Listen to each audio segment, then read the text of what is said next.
जेता समुंद सागर नीर भरिया, तेते अवगुण हमारे दया करो किछ मेहरु पाव।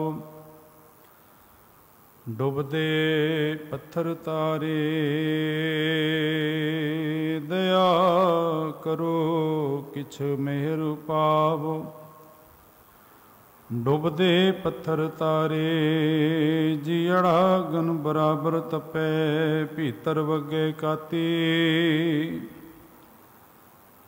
प्रणवत नानक हुक्म पछाणे, सुख होवे दिन राती। प्रणवत नानक हुक्म पछाणे, सुख होवे दिन राती। सतनाम वाहिगुरु जी।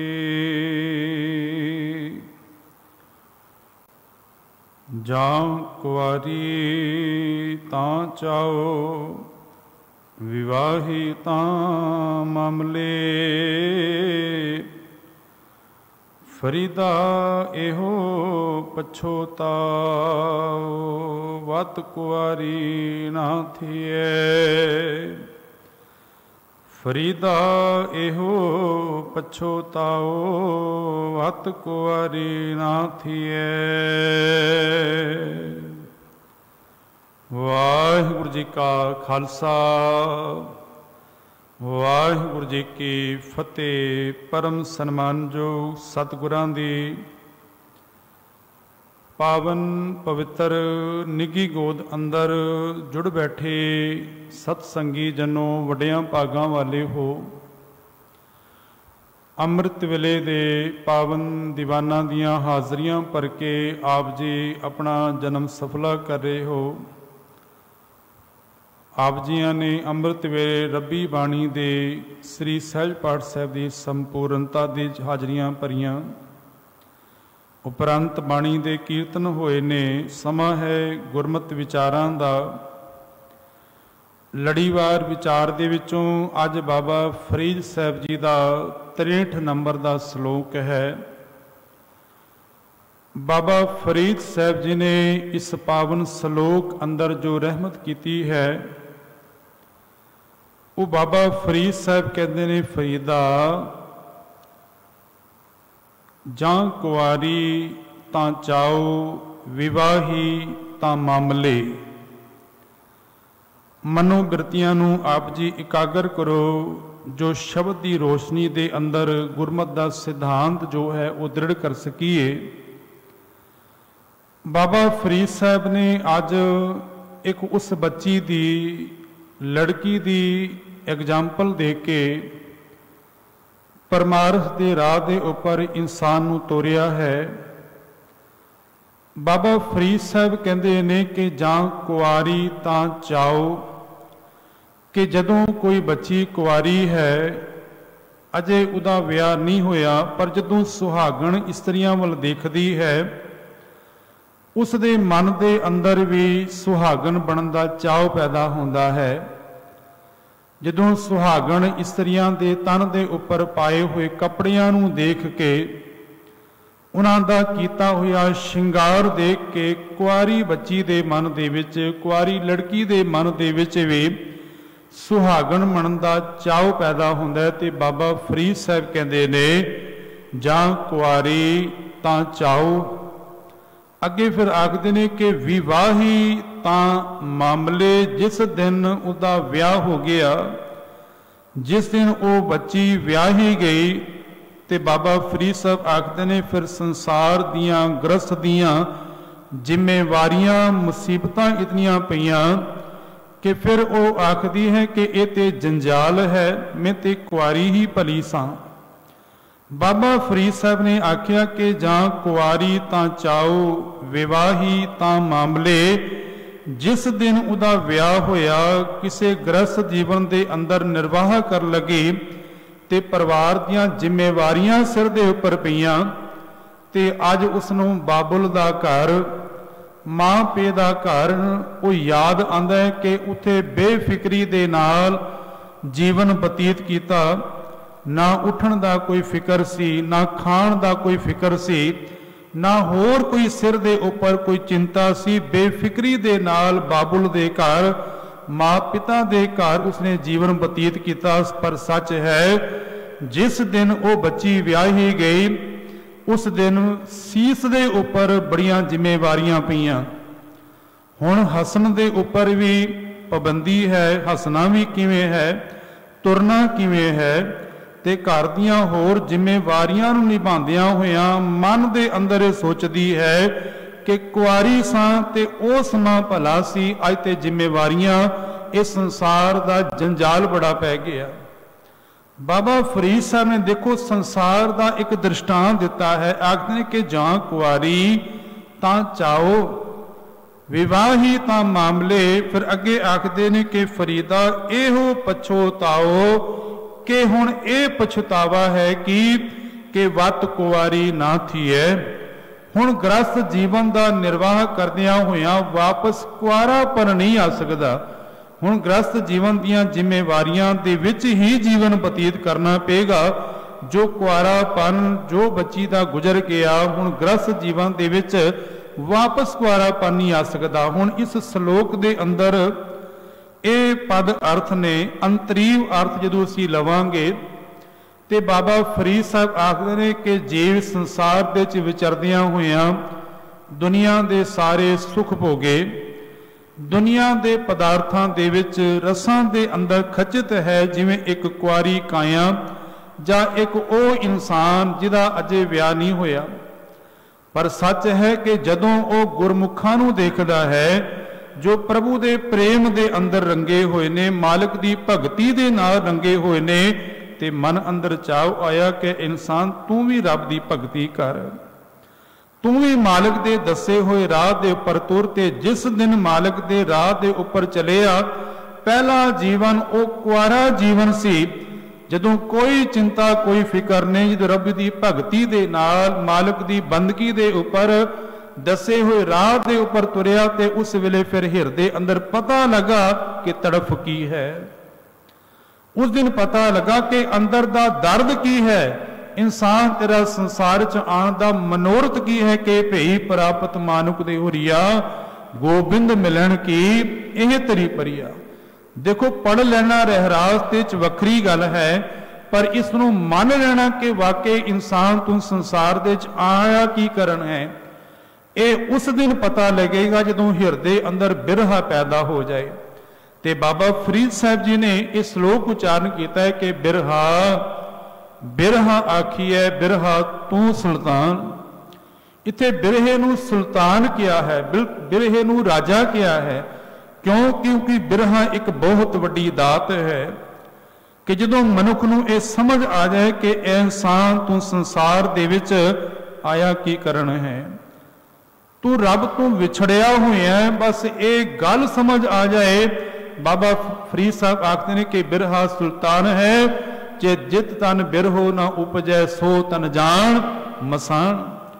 जिस तन दे अंदर बिरहा ही नहीं पैदा होया, बाबा फरीद साहब आखते हैं ओ तन ते शमशान है। जिस हिरदे अंदर तड़फ ही ना पैदा हुई, पर कदों जदों ओ जीव मालिक दी भगती वल गुरु दे दसे हुए राह वल तुरदा है ते वत कुआरी ना थी है, फिर कुआरापन नहीं आंदा, भाव के दुनिया दे सारे रस भोग ले ने, दुनिया दे सारे रसां नूं प्राप्त कर लिया है। हुण वापस मुड़न नूं भी चित नहीं करदा और अगली मंजिल भी नज़र नहीं आती। मनुख तुरिया जरूर है, पर रब नूं मिलन दी तांग भी हिरदे अंदर है, अजे मंजिल मिली नहीं है।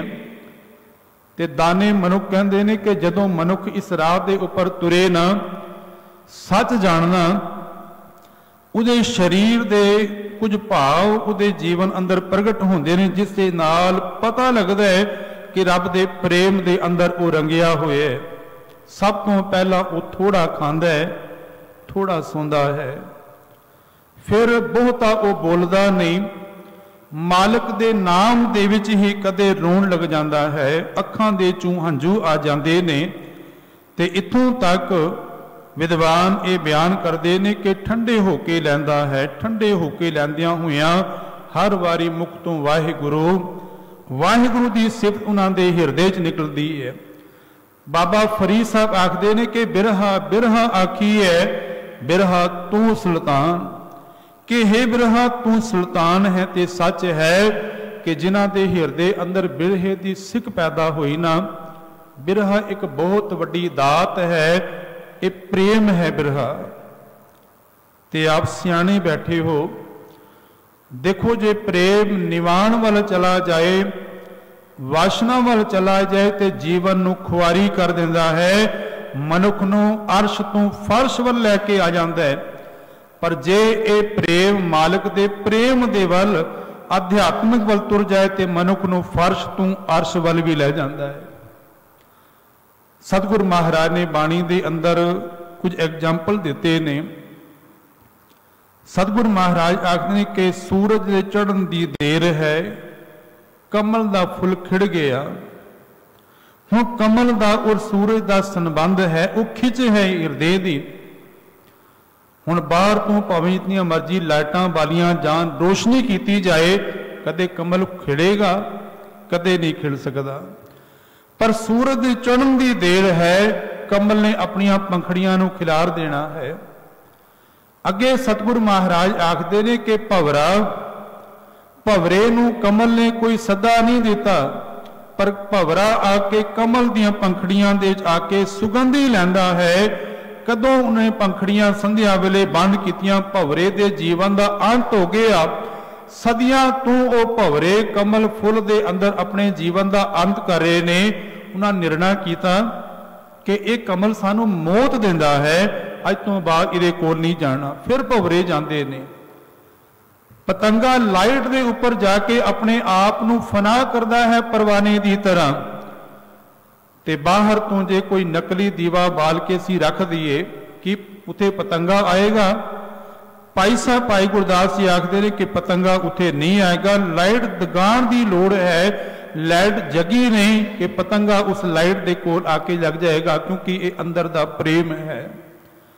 बिरहा भी हिरदे दी ओ तड़फ है, जो सतगुर आखते हैं कि जिन्हां दे हिरदे अंदर पैदा हो गया, फिर वो मालिक दे राह दे उपर तुर पैंदे ने ते अपने आप नूं भावें फना ही क्यों ना करना पे। कबीर साहब का बड़ा प्यारा बचन है। कबीर साहब आखते ने कि कबीर चक्के ज्यो निस बिछुरै, आए मिले प्रभात। वो आखते ने कबीर साहब जी, चक्के और चकवा ये दो ऐसे पक्षी ने, रब की कुदरत दे विच जदों संध्या वेले का वेला हुंदा है, सूरज छुपदा है, इन्हां नूं दिखना बंद हो जाता है। ये देख नहीं सकते एक दूसरे नूं, पर सारी रात एक दूसरे नूं आवाज़ां देंदे रहिंदे ने, सारी रात एक दूसरे नूं बुलांदे ने। सवेर होई, सूरज की पहली किरण इस धरती के उपर पई, एक दूसरे नूं देखदे ने ते फिर इन्हां दा मिलाप होया। कबीर साहब आखदे ने कि चक्कई जो निस बिछुरै, निस नूं पाउंदा रात्रि, चक्कई जो निस बिछुरै, आए मिलै प्रभात। पर कमाल की गल के जो नर बिछड़े राम स्यों, ना दिन मिले ना रात। जिहड़े रब तो विछड़े हुए ने, ना दिन मिले ना रात मिले, सारी जिंदगी बतीत हो गई। पर अज बाबा फरीद साहब आखते ने कि जां कुआरी तां चाओ। उन्हां गुरमुखां नूं देख के मन दे अंदर तांग पैदा हुई कि क्यों ना नाम जपीए, क्यों ना प्रभु की भगती की जाए, सेवा की जाए। तो जो राह के उपर चले तो सच है बड़िया रुकावट आईयां, बड़िया मुसीबतां भी आईयां, क्योंकि हुण पिछला जिहड़ा राह है वो बेरसा नजर आंदा है, अगे की मंजिल अदे नहीं मिलती। तो इस राह के उपर तुरना आखते ने कि हुण ना पिछे जाण दा राह है, अजे अगे मंजिल नहीं मिली। तो फिर वो जीव तुरदे ने। उन्हां दी हालत सतगुर पातशाह महाराज बाणी अंदर आखते ने, वो आखते ने कि चिंत खटोला वाण दुख, बिरह विछावण लेप, ए हमारा जीवना तू साहिब सच्चे देख। कि दाता साडी हालत हुण उस चिंत खटोले वर्गी है, वाण रूपी दुख है ते बिरहा विछावन लेप, लेप हुण मेरा विछावन बन गया है। हुण जीवन मेरा ये बन गया कि ना अग्गा नजर आंदा है, मंजिल प्राप्त हो रही है, पर तुरे हुए ने। हुण भाई साहब भाई गुरदास जी ने गल की, वो आखदे ने कि समुंदर दे विचों सूरज दियां किरणां दे नाल पानी भाप बनिया, इंज कह लो पानी दियां कुछ बूंदां भाप बनिया, अरशां विच गईयां, बदल बने, बदल बने, बारिश पई, फिर धरती उपर आए। हुण जरूरी नहीं कि जिहड़ियां समुंदर ते चों विछड़ के गईयां ने वो पानी दी बूंदां फिर समुंदर दे सिद्धियां आके मिल जाण, वो जाके किधरे मारूथल दे रेगिस्तान दे फना हो सकदियां ने, वो किधरे पहाड़ां दे उपर आके पानी दी बूंद अपने आप नूं आके फना करदी है। भाई गुरदास जी आखदे ने कि उहदा सफर तुरिया होए, जिवें बाबुल दे घर पिता दे घरों बच्ची तुरी है, सोहरे परिवार वल जांदी है, पति दे घर जांदी है। सच है पानी दी बूंद भी अपने बाबुल समुंदर तो विछड़ के वो तुरी है मालिक दे घर वाल। ते हुण संसार दे च बड़ियां मुसीबतां, बड़ियां जिम्मेवारियां उसनूं निभाणियां पईयां, ते परिवार दीयां जिम्मेवारियां निभांदियां कदे आके उसने मारूथल दे रेगिस्तान दे अपने आप नूं फना कीता, कदे पहाड़ां दे उपर फना कीता, पर मंजिल वल तुरी हुई है वो बूंद। कुछ बूंदां दा इकट्ठ लिया, फिर बारिश पई, वो बूंदां तुरियां ने, रस्ते अंदर दरख्त भी आए, दरख्तां दा भी सामना करना पिया, पहाड़ आए, पहाड़ां दे नाल भी टकराना पिया, पर अपनी मंजिल दे पर तुरदे रहे। एक दिन तुरदियां तुरदियां वो नाली दे रूप दे विच, वो नदी दे रूप दे विच आके समुंदर दा रूप हो गई, वो मालिक दे नाल अभेद हो गई, अपनी मंजिल उसने प्राप्त कर ली। पर किन्हां ने, जिन्हां दे हिरदे अंदर रब नूं मिलण दी तांग सी। धन सतगुरु गुरु नानक सच्चे पातशाह तलवंडी धरती पर ने ते पुरातन जन्म साखी दे करते ने गल लिखी है। अद्धी रात दा वेला है, सारी कायनात सुती है, मनुख ही नहीं पशु भी, वनस्पति भी, क्योंकि रात सौण वास्ते बनी है, तो केवल मनुख ही नहीं वनस्पति भी अपने आप को समेट लैंदी है। ये रात्रि का नियम है। ताही बाबा नानक आखदे ने कि दिवस रात दोए दाई दाया, रात और दिन नूं दाई दाया आखिया है। दाई तो भाव जो रात नूं बच्चे नूं संभालदी है, दाया तो भाव जो सवेरे बच्चे नूं खिलांदा है। रब ने रात और दिन दाई दाए बनाए ने। रात नूं सृष्टि अपने आप नूं समेटदी है, वनस्पति समेटदी है, सारे अपने आप नूं समेट के आराम करते ने। अद्धी रात का वेला माता त्रिपता उठे ते की देखते ने, धन सतगुरु गुरु नानक सच्चे पातशाह जाग रहे ने। एक दीवा बालिया हुए ते अखां बंद ने, मालिक दे चरनां दे नाल जुड़े हुए ने। मां त्रिपता कहन लगी, बेटा नानक देख सारी कायनात सो रही है, सारी दुनिया सो रही है, कुछ घड़ियां तू भी आराम कर लै, कुछ पल तू भी सो लै। रब दी कुदरत उसे वेले पपीहे ने प्रियो प्रिया दी आवाज की। पपीहा बोलिया ते बाबा नानक मुस्कुरा के आखन लगे, मां तू कहती है सारी दुनिया सुती है, ये पपीहा अज नहीं ते कल बारिश की स्वाती बूंद मिलेगी, इहदी त्रे बुझ जाएगी, ये शांत हो जाएगा। पर मनुख ते कई जन्मां दा रब तू टुटिया हुए है, इसके हिरदे अंदर अजे तक बिरहा ही ना पैदा होया। ते केवल बाबे नानक दी गल नहीं, ये सारी कायनात दे उन्हां जीवां वास्ते है जो रब तू टुटे हुए ने। इसे करके गुरुदेव ने अरदास की थी ना कि किरत कर्म के विछुड़े कर कृपा मेलो ना। सतगुरु महाराज आखन लगे, मां अज कल बारिश की बूंद पेगी, ये पपीहा पानी की बूंद के नाल तृप्त हो जाएगा, पर मनुख ते कई जन्मां दा तरिया है, ये रब तो टुटिया होया है। पर वो मुबारक ने। सतगुर आखते ने कि जां कुआरी तां चाओ विवाही तां मामले, कि जदों अध्यात्मिक राह दे उपर चली भावें 100 मुसीबतां आईयां 100 जिम्मेवारियां आईयां, उन्हां जिम्मेवारियां नूं निभांदियां होइयां अपनी असली मंजिल वल तुर पई। इतिहास की जिक्र आंदा है, मीरी पीरी दे मालिक धन गुरु हरगोबिंद साहिब सच्चे पातशाह, गुरुदेव दियां 6 संतानां ने, 6 पुत्र ने महाराज दे, पर बच्ची केवल एको ही है, बीबी वीरो जी। अज जो पंक्तियां ने कि जां कुआरी तां चाओ विवाही तां मामले,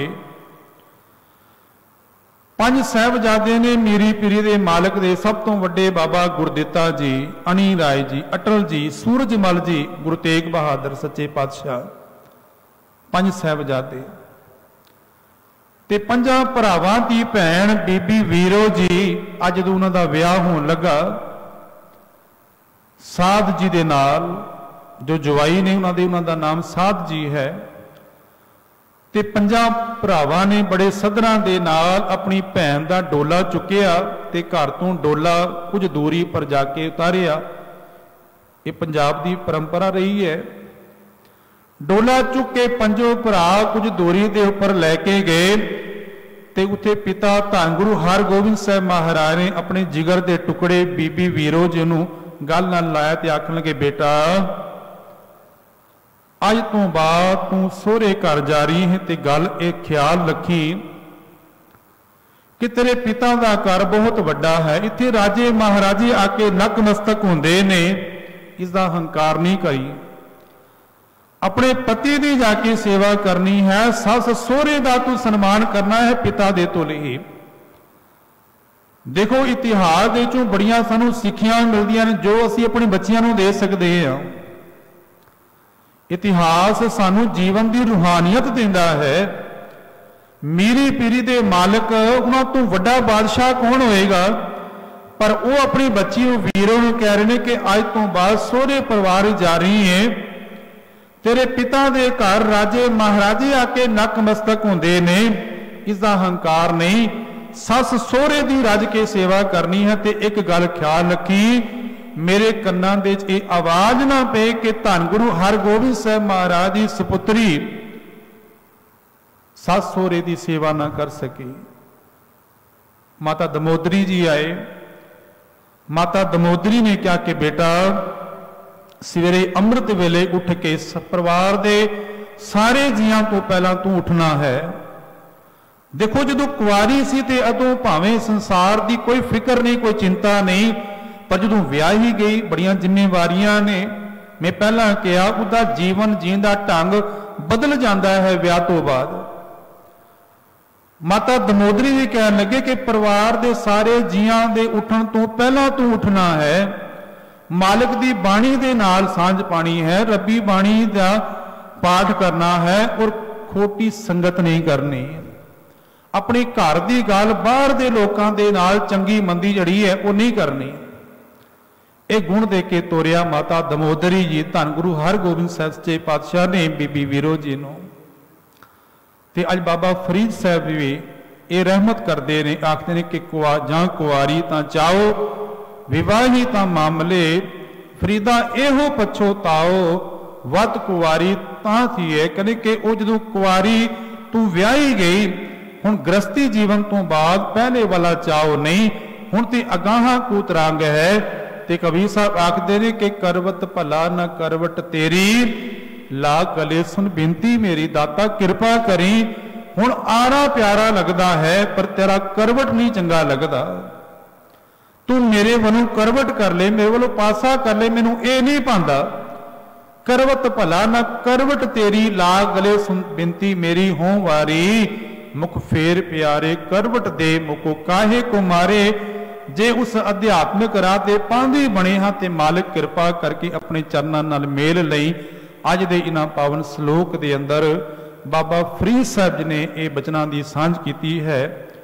मैं तां संकोचन लगा हाँ क्योंकि अज ब्रह्म ज्ञानी बाबा बुढ़ा जी वो महान गुरसिख जिन्हां दी अज बरसी है, बाबा बुढ़ा जी गुरु नानक सच्चे पातशाह के चरणों के विच आए सन ते मौत का डर सी। जदों 12 साल की उम्र दे विच धन गुरु नानक सच्चे पातशाह की शरण च आए ना, ते बाबा नानक जिथे बैठ के कीर्तन करते ने, कोल खड़े होके कीर्तन सुनते रहना, दुध का छन्ना भर के लैके आना, गुरु साहब नूं भेटा करना। ते एक दिन गुरु साहब ने पूछया, बेटा तू रोज कीर्तन सुनदा है, तेरी उम्र अजे बड़ी छोटी है। ते बाबा बुढ़ा जी ने हाथ जोड़ के कहा कि दाता मौत को बड़ा डर लगता है। गुरुदेव कहन लगे तेरी उम्र बड़ी छोटी है। आखन लगे सतगुरु पातशाह जदों साडियां फसलों दे विच लुटेरे आंदे ने ते पक्की हुई फसल ते वो भावें लुट के लैके जांदे ने, उन्हां दे घोड़ियां दे तुरन दे नाल कच्चियां फसलां भी गाइयां जांदियां ने, वो कच्चियां फसलां भी बर्बाद हो जांदियां ने। ते मेरे मन विच आया कि एक खेती ते रब दी है, भावें कच्ची नूं वड़ ले ते भावें पक्की नूं वड़ ले, की भरोसा है। ते बाबा नानक आखन लगे तेरा नाम की है? आखन लगे जी मेरा नाम बूढ़ा है। बाबा नानक आखन लगे ना तेरा बूढ़ा है, पर गल्लां बुढ़ियां वालियां करदा है, सियाणियां वर्गियां करदा है, बुजुर्गां वर्गियां करदा है। उस दिन तो बाद बाबा बूढ़ा जी का नाम बाबा बुढ़ा पै गया। 12 साल की उम्र दे विच गुरु नानक सच्चे पातशाह की शरण च आए सन ते 125 साल की आरबला भोग के बाबा बुढ़ा जी संसार तो रुखसत हुए ने। गुरु नानक सच्चे पातशाह की शरण प्राप्त की जदों धन गुरु अंगद देव महाराज गुरता गदी पर विराजमान होने लगे ना, जदों सतगुरु महाराज ने परख की, उस वेले इतिहास आखदा है कि धन भाई लहणा जी, गुरु अंगद देव जी और बाबा बुढ़ा जी सन। हाथ जोड़ के बाबा बुढ़ा जी खड़े ने ते गुरु नानक सच्चे पातशाह ने आख्या सी कि बुढ़िया तेरे तों ओले ना हो सा, कि सारा जीवन तेरे तों ओले नहीं होवांगे। ते सच है गुरु नानक सच्चे पातशाह भावें शरीर रूप दे विच गुरु अंगद देव महाराज की देही दे विच जोत ओहा जुगत साई से काया फिर पलटी है, पर गुरु अंगद देव महाराज रूप दे विच भी बाबा बुढ़ा जी दे नाल ही रहे ने। ब्रह्म ज्ञानी बाबा बुढ़ा जी धन गुरु नानक सच्चे पातशाह की संगत की, फिर धन गुरु अंगद देव महाराज की, धन गुरु अमरदास सच्चे पातशाह की, गुरु रामदास सच्चे पातशाह, गुरु अर्जुन देव पातशाह तक। और आपको ज्ञात होएगा कि 6 पातशाहियां तक गुरता गद्दी की रस्म बाबा बुढ़ा जी ने निभाई है। ते अगलियां पातशाहियां की जो रस्म है वो बाबा बुढ़ा जी के कुल दे विचों बाबा भाना जी होए ने, जो उन्होंने कुल दे विचों होए ने, होर अगे जाके उन्होंने सपुत्र होए ने। कलगीधर पातशाह तक इस परिवार ने ही गुरता गद्दी की जो मर्यादा है, निजम है, वो निभाए ने बाबा बुढ़ा जी की कुल दे विचों ही। इतिहास बड़ा लंबेरा है बाबा बुढ़ा जी का, मैं टूक मात्र अर्ज कर रहे हैं। 6वें पातशाह मीरी पीरी दे मालक जदों छोटी उम्र दे सन ते धन गुरु अर्जुन देव महाराज लाहौर शहादत तुरे ने, ते बाबा बुढ़ा जी की ड्यूटी लगा के बाबा बुढ़ा जी शस्त्र और शास्त्र की विद्या तुसी देनी है। शस्त्र तो भाव जो शस्त्र असीं चलाते हैं, शास्त्र तो भाव धार्मिक ग्रंथ दी, कि शस्त्रां दी भी और शास्त्रां दी भी विद्या बाबा बुढ़ा जी तुसी देनी है। ते बाबा बुढ़ा जी ने बखूबी ये सेवा निभाई भी। जदों मीरी पीर दे मालिक धन गुरु हरगोबिंद साहब सच्चे पातशाह ग्वालियर के किले विच ने, जहांगीर ने ग्वालियर के किले के अंदर धन सतगुरु महाराज ने जदों अंदर रखिया हुआ है, ते अमृतसर की धरती तो बाबा बुढ़ा जी ने चौकियां कढ़ियां, संगतां दा इकट्ठ लैके अमृतसर तो लैके ग्वालियर तक पैदल यात्रा की, ते उत्ते ग्वालियर पहुंच के महाराज के चरणों के नतमस्तक होए सन। उन्होंने अज भी चौकियां किया जाता है। ते जदों सतगुरु महाराज ग्वालियर के किले दे चों वापस अमृतसर पहुंचे सन ते क्या सी बाबा बुढ़ा जी जो तुसी चौकियां कढ़ियां ने ना, ये चौकियां भी तुहाडियां जुगो जुग अटल रहणगियां। ते अरदास दे इह शब्द पढ़दे हां कि चौकियां झंडे बुंगे जुगो जुग अटल, ये बाबा बुढ़ा जी दियां कढ़ियां हुईयां ने। मीरी पीरी दे मालिक ने यह वर दे के निवाजिया सी। ते बाबा बुढ़ा जी वो महान हस्ती है जो 98 साल की उम्र दे विच हरमंदर साहब के पहले हैड ग्रंथी बने। पिछले दिन असी पहला प्रकाश गुरपुरब मनाया है। गुरु अर्जुन देव महाराज ने हैड ग्रंथी की जी ड्यूटी है वो बाबा बुढ़ा जी ने बख्शिश की। उस वेले 98 साल की उम्र है। अखीरला वेला बड़ा बिरध हो गए सन बाबा बुढ़ा जी। ते गुरु के बीड़ रहंदे सन। बीड़ साहब जिथे खेती बाड़ी करया करते सन बाबा बुढ़ा जी। शरीर के अंदर ताकत नहीं पर रोज तुरे हुए आते ने। ते धन गुरु हरगोबिंद साहब सच्चे पातशाह कहणगे बाबा जी तुहाडा शरीर बिरध हो गया है तो तुसी कदे कदाई आ जाया करो। महाराज कह लगे कि मैं जो तक गुरु के दर्शन ना करा मेरे हिरदे अंदर शांति नहीं। ते मेरे गुरु ने बचन के सन के बाबा बुढ़िया तेरे तो ओ लेना हो सा मैं एक दिन भी किवें सहारा। ते सतगुरु महाराज आखन लगे असी आप आ जाया करांगे रोज दर्शन करने लई। गुरु साहब ने कहा यह बचन ते बाबा बुढ़ा जी कह लगे कि सिख गुरु के चरणों दे आए ये भली गल है पर गुरु आके सेवक नूं दर्शन दे कोई भावना पूरी करन गली वखरी गल है। पर रोज गुरु जड़ा है सिगर दे शरणा विच आए ये भांदा नहीं है। ते बाबा बुढ़ा जी लई उस वेले फिर पालकी लगाई गई। रोज बीड़ साहब तो पालकी दे विच बाबा बुढ़ा जी आंदे सन धन गुरु हरगोबिंद साहब महाराज के दर्शन करन लई। ते एक दिन भावना दे विच मेरी पीरी दे मालिक ने पालकी नूं मोढ़ा दे दिता। पालकी चुकन लगे। हुण बाबा बुढ़ा जी बड़ी उच्ची अवस्था के मालिक ने जान लिया कि धन गुरु हरगोबिंद साहब महाराज ने पालकी दे चों कूद गए। पालकी दे चों कूद के महाराज दे चरण पकड़ ले। आखन लगे कि गुरु दी पालकी सिख चुके ये ते शोभदा है पर सिख पालकी दे चोए गुरु मोढ़ा दे गुरु साहब मैनू बख्श देना ये नहीं पांदा।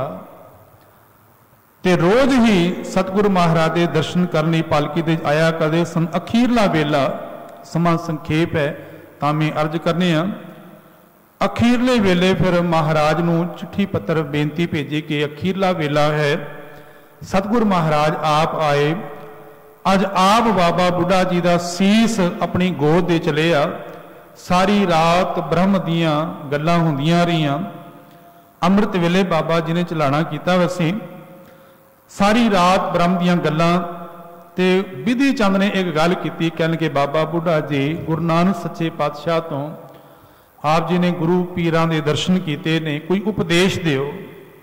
बाबा बुढ़ा जी कह लगे भई सूरज के सामने दीवे दी की पाया है। सतगुरु धन गुरु हरगोबिंद साहब महाराज सूरज की तरह ने ते मैं दीवे की तरह हाँ। महाराज ने इशारा किया बाबा बुढ़ा जी को कि कुछ हुक्म करो। ते बाबा बुढ़ा जी ने सिखा कहा कि सिखो सेवा करना जप करना तप करना बंदगी करना प्रत्येक गुरु की लैके फिर तुहाडी कीती हुई वो सेवा सिमरन बंदगी मालिक के चरणों के प्रवान है। ऐसे ब्रह्म ज्ञानी बाबा बुढ़ा जी अज के दिन संसार को रुखसत करके गए जिन्हां दे प्रथाए धन गुरु अर्जुन देव महाराज ने यह बचन किए सन कि जन आवन का यह सुवाओ जन के संग चित आवे नाओ आप मुक्त मुक्त करे संसार नानक तिस जन को सदा नमस्कार। सतगुर कृपा करन बोलदियां होइयां बेअंत भुलां हो गईयां होणियां गुरु बख्शिंद है।